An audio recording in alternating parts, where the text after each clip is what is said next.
All right, guys, last video in the series for you. I hope you're enjoying it so far. If you haven't clicked the link and gotten the binder, the audio course, the leads, the paperwork, and you haven't come out to see me at one of these events yet so far, I don't know what you're waiting for. Not doing any more videos like this after. This is it for now. So now we're going to go into the absolute assignment of rights, which, by the way, my lawyers have cleared me to say I am the nation's leading expert of. And some of them are even working on transactions like this with me now and making more that they do at real estate than they do at practicing law. So what this is going to do is it's going to allow you to control and resell a property as the seller. It is not going to trigger any of the flipping issues with a wholesale deal or the seasoning issues with a subject to deal. It's going to move faster than any other deal. It's not going to go like one of those long drawn out short sales. Now I'm going to go into it. I'm going to put a bunch of documents on the board.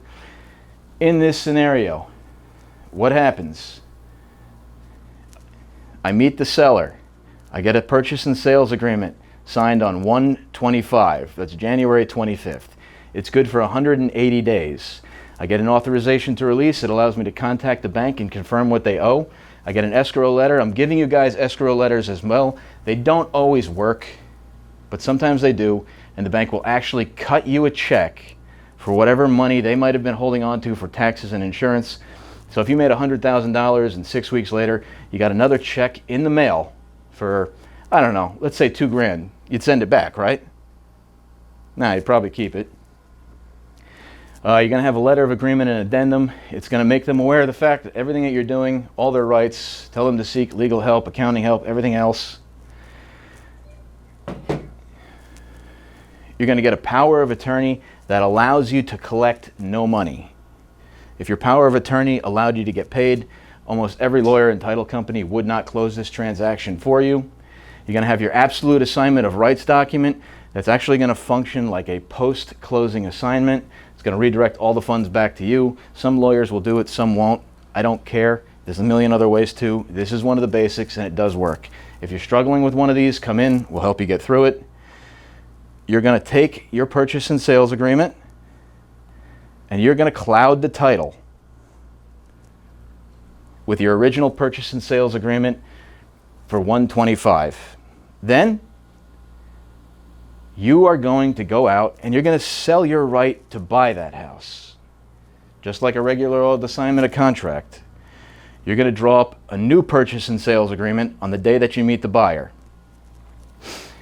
It's going to be further on down the road. Now, I'm going to ask you guys a question. I need you to think about it for a minute. I just breached a contract. Is breach of contract illegal? Some of you may say yes, some of you may say no. However, I'm the one who actually facilitated the breach of my own contract. So one thing's for sure, if anybody could sue anybody, I could sue myself. Now, I used to joke around about that until I actually learned that I could sue myself and settle out of court tax-free when I make too much money. But that's another video. All right, so we're going into it. You got your new purchase and sales agreement. That's going to go over to the mortgage broker. Buyer and seller are together on a purchase and sales agreement. You got the title clouded. You're going to hear those magical words from a mortgage broker who's writing a loan, clear to close. You're going to set a date. You're going to put together a HUD statement or a RESPA or whatever they're calling it now, and they want to rename it. After the deal closes, you're going to slide your absolute assignment of rights document in there between the closing documents and the checkbook, and it's going to redirect all the funds to you. You're welcome. Now, I'm going to give you an example of one of these really quick. This is the pink elephant.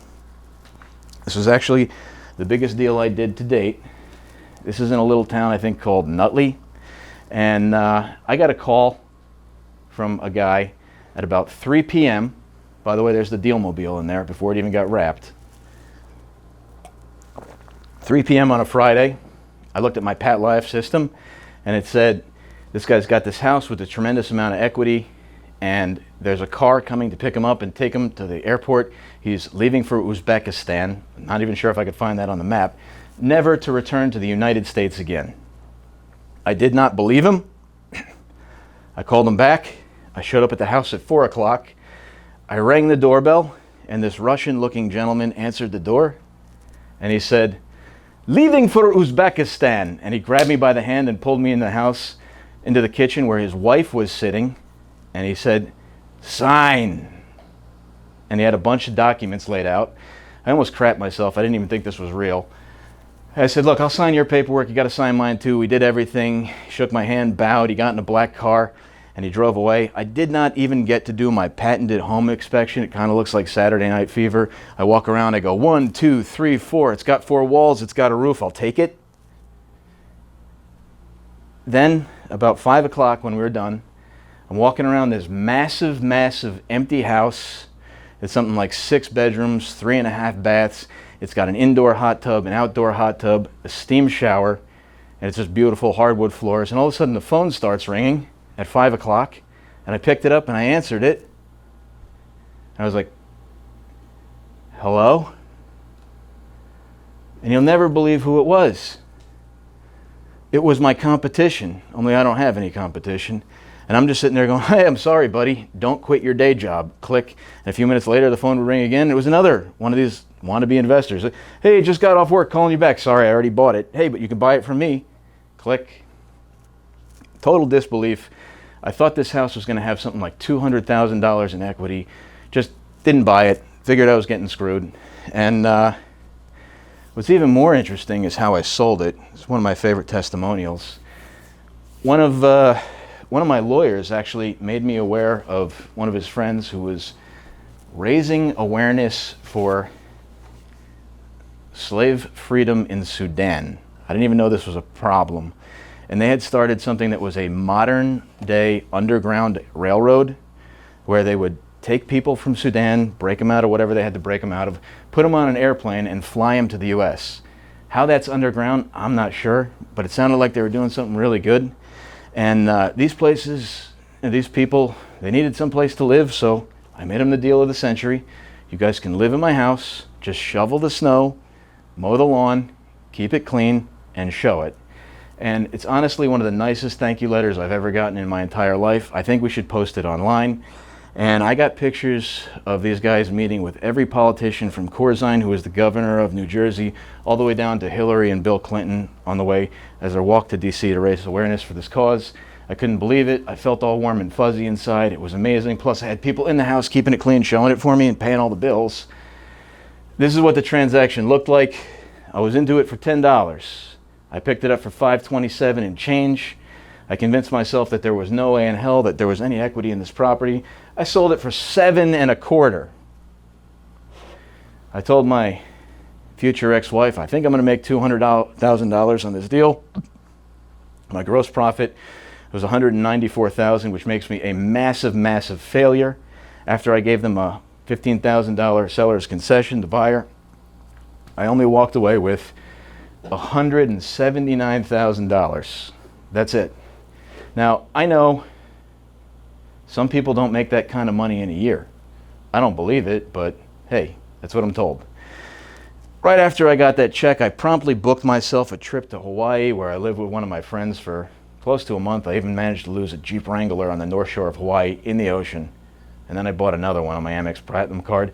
I remember distinctly checking my mail before I went, and I actually got an escrow check just a few days before I left for $5,600 and change. And hey, that was beer money in Hawaii. And seriously, you'd hate me for it, but I kind of took the rest of the year off. I'd made more money in the first few months than most people do in a whole year. And what I want to ask you guys is, do you think you can do that? Have you clicked the link yet? If you haven't, if you don't have the horse, if you're not interested, I'd just as soon you leave the group. I don't want to deal with any nagging. Click the link, get the course, come to an event. If you need help, we're here for you. That's why we're putting it out there. This is part of my legacy.